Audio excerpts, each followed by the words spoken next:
On va évoquer l'actualité politique, bien sûr. Et d'abord, l'actualité du côté de la droite, avec Éric Ciotti qui développe peu à peu son programme dans les colonnes du Figaro. Explication avec Victor Chabert. Victor. Oui, Laurence, le député des Alpes-Maritimes a fait une série de propositions choc aujourd'hui dans le quotidien.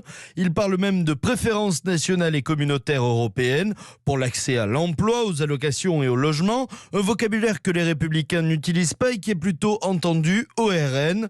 De quoi mettre dans l'embarras Christian Jacob, le président de LR, invité de France 2 ce matin. Nous avons un projet qui est clair. Éric Ciotti, vous le connaissez. On a construit des murs, oui. On a maintenant une ligne claire. Non, mais parfaitement. Vis-à-vis de la droite nationale, vous trouvez que c'est clair ? On a un socle et la droite, elle est diverse. Et donc chacun a sa sensibilité. Éric, là, il franchit pas la ligne sur ces sujets. Non, il est sur ce qu'il a souvent incarné dans notre famille politique. Éric Ciotti est pas le plus centriste chez nous. Dans le même temps, Laurence, vous receviez Robert Ménard sur CNews. Le maire de Béziers a lui aussi évoqué Éric Ciotti, mais pour souligner leur proximité idéologique. Entre Éric Ciotti et moi, il n'y a pas de différence dans les idées. Il y en a avec Marine Le Pen, parce que sur la question économique, mais sur le reste, enfin, je l'entends. Moi, j'applaudis tout ce que dit Éric Ciotti. Mais alors que des gens comme ça disent, au deuxième tour, je serai prêt à voter pour Éric Ciotti, mais aussi pour Marine Le Pen. Enfin, il faut arrêter. Le positionnement à droite toute d'Éric Ciotti ne surprend pas. Il le dit lui-même, il veut incarner une droite de rupture. De quoi séduire peut-être les électeurs tentés par Marine Le Pen ou Éric Zemmour et les ramener dans le giron des Républicains. Merci Victor Chabert. Allez, comme j'ai envie d'une punchline, je vous passe la parole en premier. Isabelle Saporta, qu'est-ce que ça vous inspire ? On s'étonne qu'il soit encore à LR, parce que là, je pense qu'il est mûr pour partir ou chez Zemmour ou chez Madame Le Pen. Non, il se présente aux Républicains. Voilà, il se présente aux Républicains. On a entendu ce pauvre Jacob sortir les rames, ramer. Enfin, écoutez, c'est un désastre. Je veux dire, c'est épouvantable ce qui leur arrive de fait.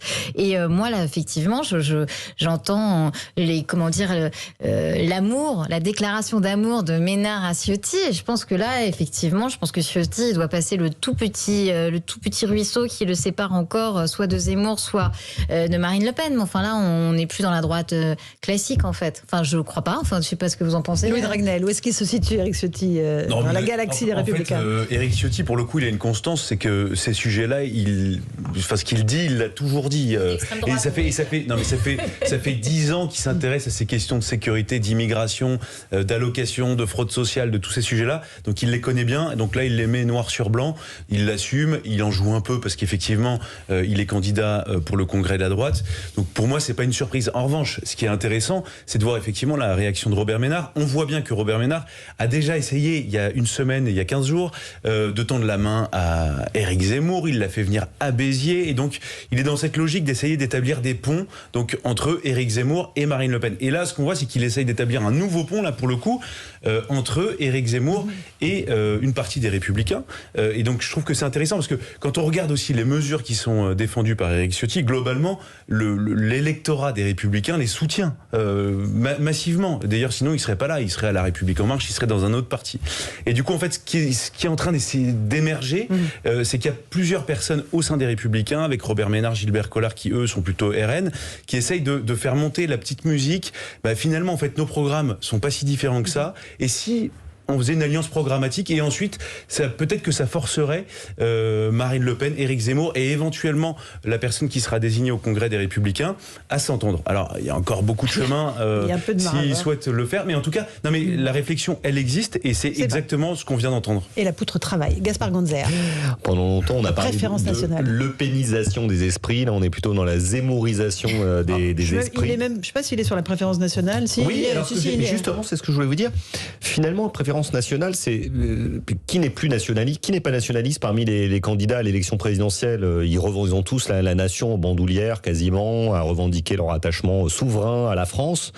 Je pense que Éric Zemmour est un pas plus loin, on parle plus de nation. On est sur quelque chose de plus précis. On est les racines chrétiennes, la couleur de peau, les prénoms, la religion. Donc Ciotti, avec sa préférence nationale, il est encore loin d'Éric Zemmour, qui est quand même encore beaucoup plus à droite que lui. Pierre Lissière, porte-parole de Libre. Ce qui est sûr, c'est qu'il y a nécessité d'avoir une clarification au sein des Républicains. Et j'allais vous dire, le Congrès, va permettre cette clarification, parce que je vous entendais dire à l'instant les idées, les propos d'Éric Ciotti sont largement massivement partagés par les électeurs de droite, ou en tout cas les adhérents des Républicains. Si tel est le cas, dans ce cas-là, il sortira vainqueur au soir du 4 décembre du Congrès. Il n'y a pas que les vous savez bien qu'il n'y a pas que les paramètres d'idées, c'est-à-dire qu'il y a la crédibilité, il y a l'image de la personne. Enfin, les gens votent sur un... J'entends bien, j'ose espérer que les gens après, j'en sais rien, encore des choix politiques et électoraux en fonction des projets qu'on leur propose et pas simplement sur casting. Mais ce qui est sûr, c'est qu'il y a allez-y, Pierre, allez-y. Ne vous laissez pas déstabiliser. Pour en revenir, on entendait Victor Chabert dire qu'il veut incarner une droite de rupture. Ouais. Mais oui, alors c'est plus de la rupture, quoi. C'est de la cassure à un moment. Je veux dire, à force de trop tirer sur la corde, à un moment, elle se casse. Nous, on fait ce choix-là avec Libre et Valérie Pécresse de porter une ligne politique qui est extrêmement ferme sur le régalien, très libérale sur le volet économique, mais droit dans ses bottes. Mais on n'a pas besoin de tomber comme ça, je pense, dans des déclarations qui sont populistes. Aujourd'hui, très franchement, ça n'a... Concrètement, sur le fond, qu'est-ce que ça veut dire ?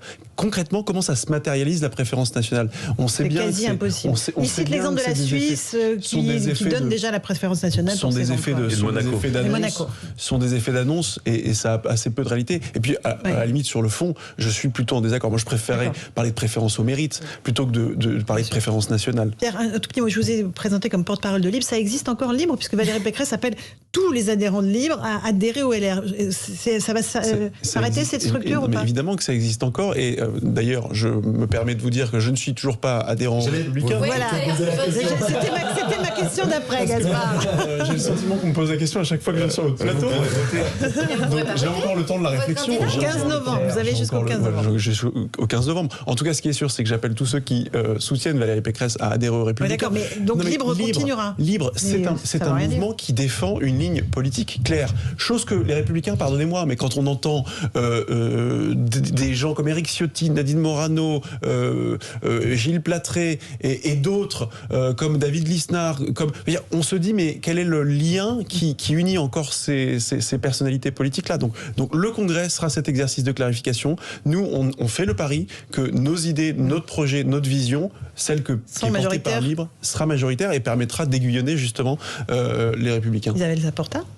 J'étais en train de me dire que vous étiez libre mais marié quand même. On sent que ça se rapproche. Mais c'est compatible, libre et marié, Isabelle. Attention. Voilà, d'accord. Non, mais ce que je trouve que, je m'en remets à vous, mais c'est pas très très loin le 4 décembre du coup, parce que quand je vois Zemmour qui vous siphonne toujours un peu plus, les gens de LR, vous êtes libre, mais vous êtes quand même un peu marié. Donc les gens de LR qui se sentent obligés de faire les yeux doux à Marine Le Pen, voire à Zemmour. Le 4 décembre, il va rester qui en fait ? Mais c'est formidable parce que moi j'ai le sentiment à chaque fois, quels que soient les commentateurs, c'est soit les LR font les yeux doux à Marine Le Pen ou Éric Zemmour, soit les LR font les yeux doux à Emmanuel Macron et Édouard Philippe. C'est un peu les deux en vrai, en même temps. Mais ça dit quelque chose. Ça dit quelque chose des Républicains. C'est un couple. Non, mais ce que je veux dire, ce serait vrai si les intentions de vote pour le ou la candidate de la droite fondaient comme neige au soleil dans les sondages. Or, depuis avant l'été, on est sur une base stable, un socle solide autour de 15%. Ce qui est, rappelons-nous 2017, Fillon, il est à 20%. Je veux dire, c'est pas non plus une érosion, c'est pas une fuite de l'électorat. La question, c'est est-ce qu'on est au second tour, est-ce que la droite est au second tour ou pas quand même. C'est possible avec 15. Oui, mais quand si Marine Le Pen est à 17 ou si Éric Zemmour est à... J'en sais rien. Mais aujourd'hui, à 6 mois de la présidentielle, vous savez bien que entre 4 candidats qui sont entre 14 et 17, ça veut dire que rien n'est écrit. Bien sûr, mais la question se pose. Il y a 6 mois de campagne, 6 mois sur le projet, justement. Moi, je ne demande que ça, qu'on ait une campagne sur le projet. À un moment, il faut arrêter de commenter la petite phrase, celui qui vise les journalistes avec son flingue. Enfin, je veux dire, à un moment... on va le faire, tiens. Justement, je vais vous exaucer. À 6 mois de la présidentielle, on peut le faire, mais à un moment, on va faire une petite pause.